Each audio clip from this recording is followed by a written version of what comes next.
First of all, you may notice that the story of creation, the fall of man, and indeed the whole of Genesis is probably the most contentious book of the Bible, the one that is attacked most regularly and with the most venom. This is because Genesis, particularly chapters 1 to 11, is the foundation upon which the rest of the Bible is built. The creation story, the fall of man, Satan's role in it, and how the nations were birthed are fundamental to our understanding of the world we live in. This is why it is so unpopular with that fallen world. If it can be undermined or disproved in any way, the rest of the Bible would be discredited, just as a building would collapse without its secure foundation. However, what happened in the Garden of Eden has a very real impact in the world today. After Adam and Eve were tempted by Satan's offer to become as gods through secret knowledge, sin entered into the world, which became cursed with death. God pronounced several judgments on all concerned, curses that would affect all their descendants for the rest of time. He says to the serpent, "And I will put enmity between you and the woman, and between your offspring and hers. He will crush your head, and you will strike his heel." This is the first of hundreds of Old Testament prophecies that refer to Jesus Christ. God had already set in place a plan of redemption whereby the offspring of a human woman would crush the serpent's head but would be bruised in the process. Adam and Eve went on to have two sons called Cain and Abel. Cain killed his younger brother in a fit of jealousy and was thereafter banished from the Garden of Eden by God. The Garden of Eden, incidentally, is described by Scripture to have been located in the Tigris-Euphrates Valley, which would place it in the area we now refer to as Iraq. After his expulsion, Cain is noted to have set about becoming a builder of cities and is thereafter always associated with the evil one. The rebellion of Adam and Eve in the Garden of Eden marked the start of a severe decline into depravity and perversion for the world. The descent into wickedness was so severe that it reached a point where God saw that everything human beings thought or imagined was consistently and totally evil. This was also around the time where we find out about the strange creatures known as Nephilim. The Bible explains, "In those days, and for some time after, giant Nephilites lived on the earth, for whenever the sons of God had intercourse with women, they gave birth to children who became the heroes and famous warriors of ancient times." Things were clearly going very wrong, and God was sorry he ever made mankind. He decided to wipe everything off the face of the earth and start again with a man called Noah.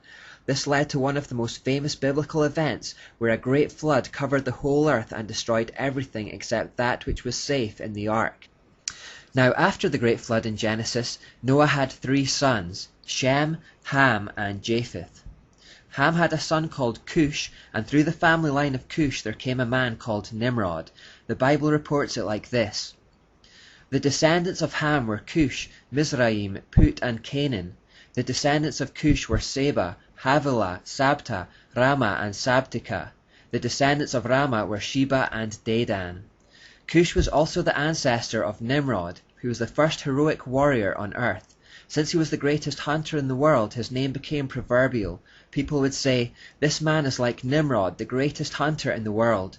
He built his kingdom in the land of Babylonia, with the cities of Babylon, Erech, Akkad, and Calneh.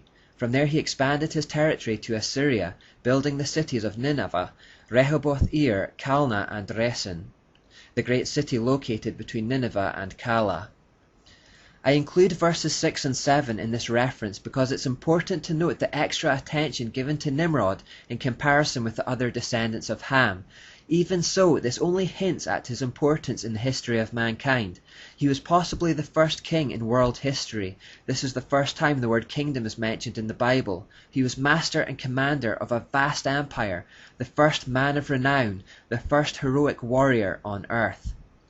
But when the Bible reports that Nimrod is the first mighty man in history, a fierce warrior and a great hunter, we should avoid being tempted into thinking highly of him, because the Hebrew root of the word for mighty man actually translates into English as tyrant. The Jewish Talmud calls him a hunter of the souls of men, and the famous Jewish historian Josephus also talks of Nimrod as a tyrant or dictator. Indeed, his name, Nimrod, literally means "let us revolt" or "the rebel," and unlike the other descendants of Ham who mostly ended up in Africa or China, Nimrod, who it was believed was born in modern-day Ethiopia, headed towards the Tigris-Euphrates Valley. That's right, the exact spot where the Garden of Eden had been.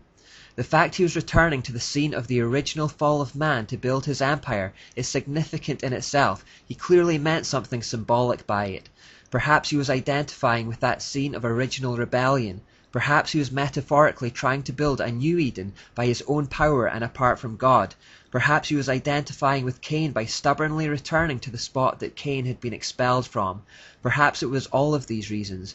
But it was here that he built the city of Babylon.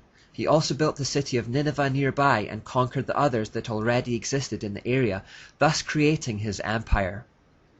As the first to learn the arts of war, Nimrod ruled and subdued his empire with an iron fist and was noted for his use of sorcery and fire to gain his victories.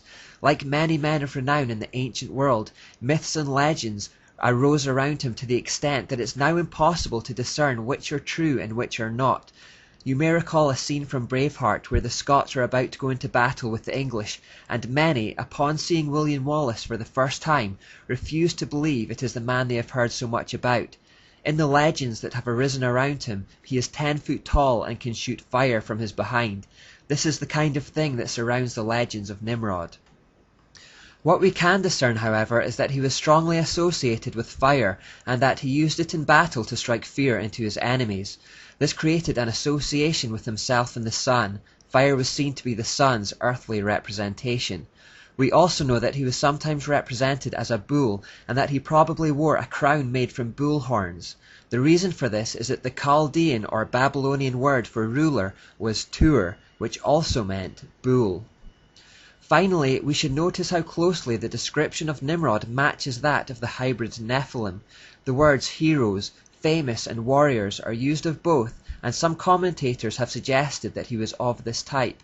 Certainly these giant beings were a result of a demonic invasion of humanity and led to complete moral degradation, something that Nimrod should be associated with, as we will soon discover.